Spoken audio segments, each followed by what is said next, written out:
Hoje, dentro da tua experiência aí nesses anos de advocacia, o que tu enxerga que são os pontos que mais atrapalham o empresário, coisas que ele não enxerga, que está atrelado ao jurídico e que pode impactar o crescimento dele, mesmo que ele não esteja percebendo nesse momento? Rafa, tudo, eu te diria. Começando pela questão da vida pessoal do empresário, que o cara tem que ser organizado, ele tem que casar com o regime certo de bens, ele tem que se proteger, ele tem que ter uma organização patrimonial, ele tem que ter absolutamente tudo no CPF organizado para funcionar bem no CNPJ. Tem uma frase por aí que dizem que não tem CNPJ forte com CPF fraco. Eu acho que a gente começa por aí também. A parte jurídica hoje, diferentemente do que acontecia anos atrás, que se associava muito à figura do advogado, a processo judicial, a processar outras pessoas, ela vem sendo desmistificada justamente para ser um conselheiro dentro dos negócios. Uma pessoa ou um profissional com uma visão ampla para analisar riscos, para analisar oportunidades, porque hoje em dia a parte jurídica ela não fica mais isolada numa caixinha, né? O setor jurídico não. O jurídico ele interage com tudo. A parte tributária é uma das principais, porque o Brasil é um país campeão em expedir novas leis e normas tributárias, o que faz com que o sistema tributário seja extremamente complexo.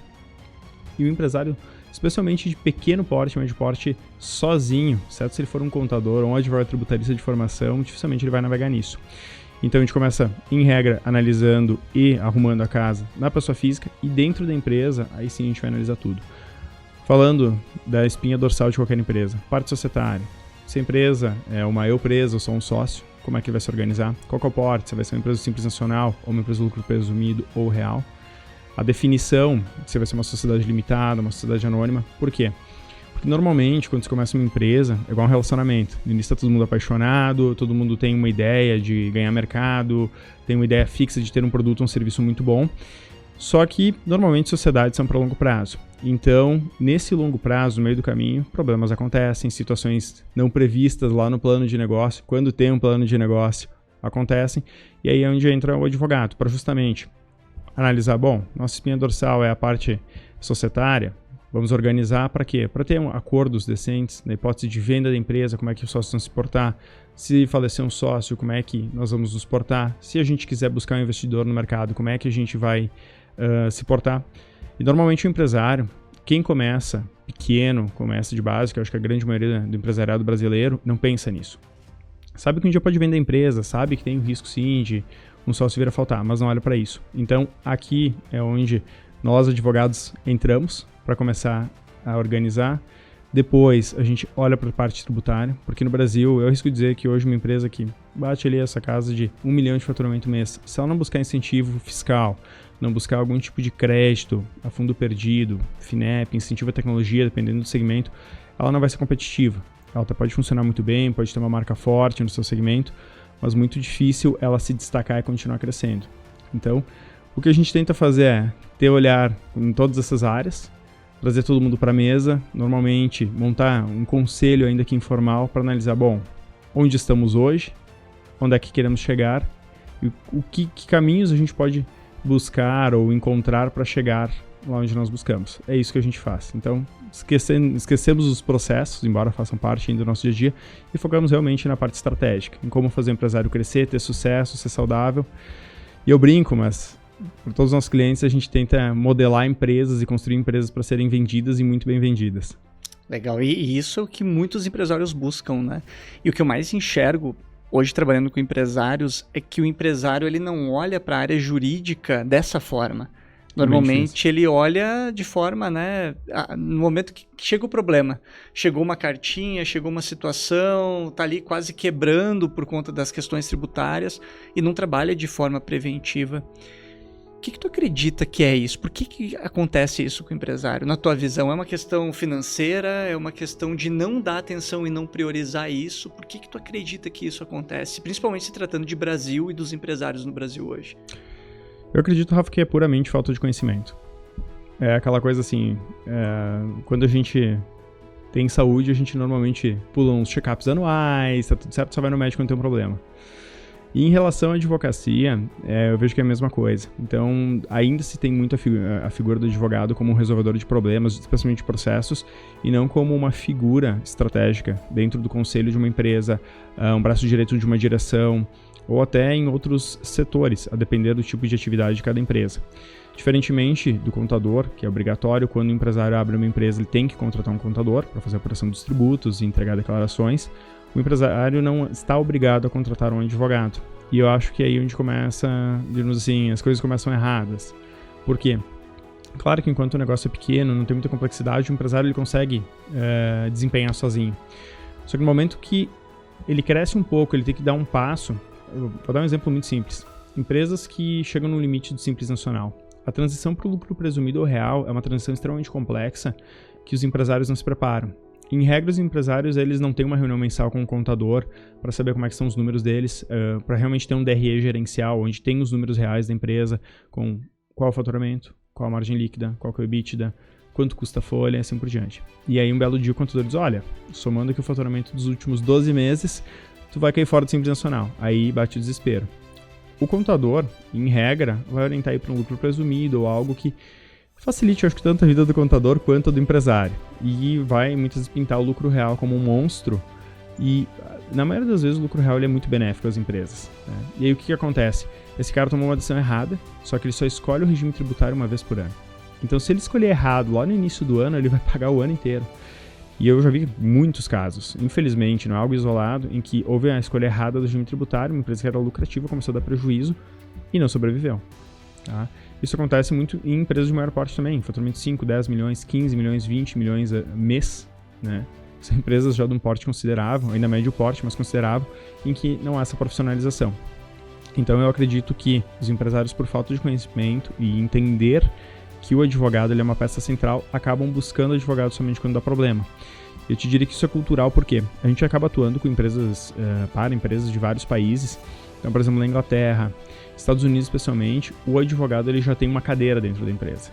Muitas empresas lá, médio porte, já tem jurídico interno, que é um jurídico que serve justamente para, pelo menos, se não for executar a tarefa jurídica, pelo menos dar conhecimento para a direção da empresa ou para o proprietário da empresa sobre o que ele tem que fazer.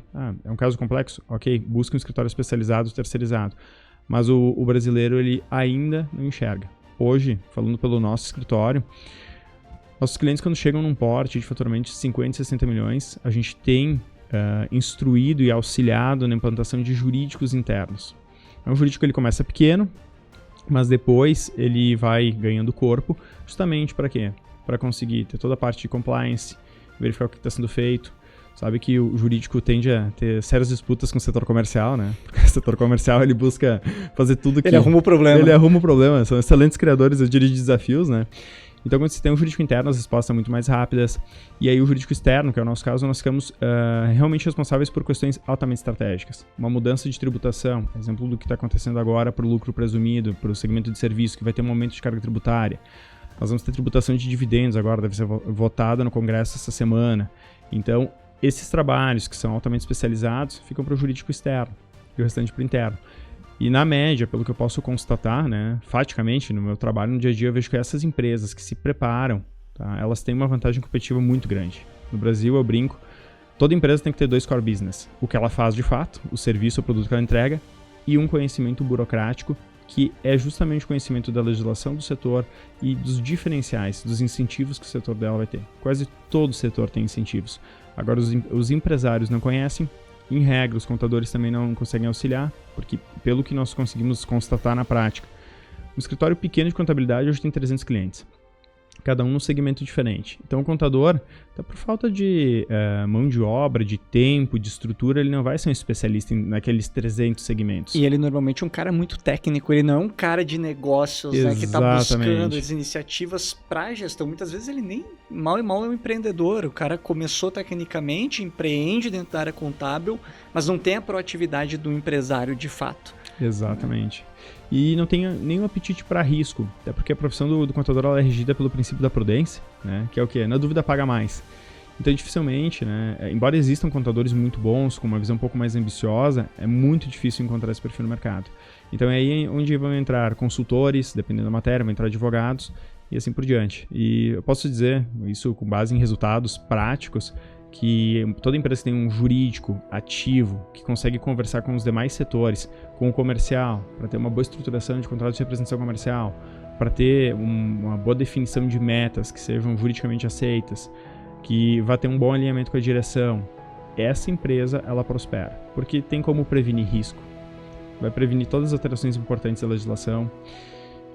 Falando também em oportunidades, um caso concreto, o nosso escritório ele trabalha com a estruturação de algumas operações de crédito, e aí, por exemplo, hoje o Brasil está com a Selic acima de 15%, então o crédito no exterior ele é barato. Normalmente aqui na nossa região o empresário ele tem imóveis ou a empresa tem imóveis, né?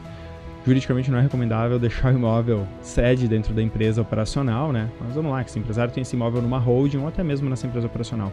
Se esse imóvel está quitado, é possível conseguir uma carta de crédito num banco aqui de primeira linha do Brasil e tomar crédito lá fora no exterior.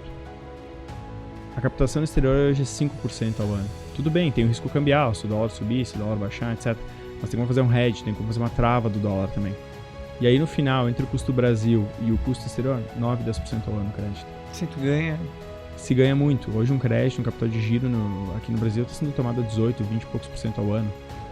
Então, esse tipo de coisa que é trazida. É um trabalho que não é exclusivamente jurídico, mas tendo uma assessoria financeira ou um financeiro interno, um diretor financeiro bom na empresa, junto com o jurídico, é possível estruturar esse tipo de operação. Hoje, né, observando o crescimento da Atom, né, que é a empresa que tu lidera, vocês seguiram para uma linha que vai além do jurídico, né? Bastante. Muito por questão dessa visão de negócios. E hoje, olhando e até pegando isso tudo que tu tá trazendo, o empresário, ele coloca muita confiança no contador. Né? Todo mundo, eu ouvia anos atrás, tem que ter um contador de confiança, tem que ter um contador de confiança.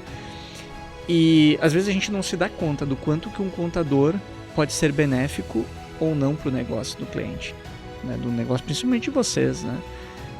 O que tu enxerga, que recados tu daria para os nossos ouvintes empresários para que eles possam validar se o contador deles é bom e se eles precisam de um jurídico que pense estrategicamente no negócio, um jurídico ativo, porque não adianta também tu contratar um jurídico, pagar uma mensalidade para aquele jurídico que só vai esperar... acontecer, né? Não fazer acontecer. Exato, que seja proativo, né? O que tu diria assim, cara, olha para isso, quais seriam os pontos que tu diria para olhar?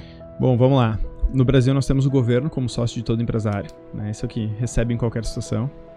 E depois nós temos o contador, que ele é um sócio. Por quê? Porque esse cara ele toma muita decisão e às vezes até sem o empresário saber. Então, o que eu diria para avaliar? Primeiro, qual é o perfil desse contador? Se é uma pessoa que estuda e está conectada com tecnologia, com alterações legislativas e se ele é um especialista no segmento do empresário. Por exemplo, hoje o nosso escritório ele tem uma grande atuação para importadores e exportadores. Então a gente tem um conhecimento muito grande. Eu hoje não conheço aqui na nossa região nenhum contador especializado nesse segmento. Então tem um nicho de mercado amplamente desatendido. Hoje é um dos principais nichos que mais cresce no Brasil. A gente tem um exemplo do Vale do Itajaí em Santa Catarina, que é um lugar ícone em crescimento no país, é uma referência nacional. Por quê? Por causa de importação e exportação, por causa dos portos e incentivos fiscais. Então eu recomendo que, primeiro, você analise o perfil desse contador. Né? Se tem um match aí, se tem uma conexão com o perfil do próprio empresário e se esse contador ele é um cara à frente do tempo dele, se ele estuda, se ele hoje está conectado com tecnologia. Porque tecnologia é tudo, né? A reforma tributária, eu costumo dizer que ela não é uma reforma tributária, é uma reforma tecnológica e financeira. Então eu analisaria isso, tá? Porque se esse cara não for uma pessoa muito proativa, né? Uma pessoa que ela tem a capacidade de analisar legislação, entendimento de autoridades fiscais, para dizer o seguinte, olha, o caminho seguro é esse. Tá? Normalmente é o pagar mais caro. Temos essa alternativa, que temos embasamento para buscar isso. Né? Ou temos um caminho do risco, já é complicado. Quem decide tem que ser o empresário e não o contador, mas ele tem que trazer esses cenários. Né? É o que eu te comentei, algo muito simples, a saída do Simples Nacional e a migração para outro regime. Tem que, meses antes, 6 meses antes disso acontecer, tem que se trazer todos esses cenários e olha, se fizer esse movimento vai te custar tanto, se fizer esse custa tanto, se fizer esse custa tanto. Claro, tudo dentro da legalidade, mas é necessário trazer para o empresário. O que a gente vê que falta hoje no mercado é isso. Tem muitos contadores bons, excelentes no que fazem, mas o problema é que só ficam ali dentro da contabilidade. E falta justamente essa visão empreendedora. Porque o empresário, ele... Primeiro, todo mundo hoje tem falta de tempo. Né? É uma questão que surgem compromissos não esperados no dia a dia, comprometem a agenda. E o empresário, ele espera ter, como é que eu vou dizer, um resumo do cenário só para ele tomar a decisão. Né? Só que para tomar essa decisão ele precisa ter conhecimento de quais são as minhas vantagens, quais são as minhas desvantagens ou riscos e o que isso pode ocasionar. É uma decisão irreversível? Não é? Porque se for irreversível é muito difícil ir por aquele caminho. Né? Então eu vejo que falta muito isso.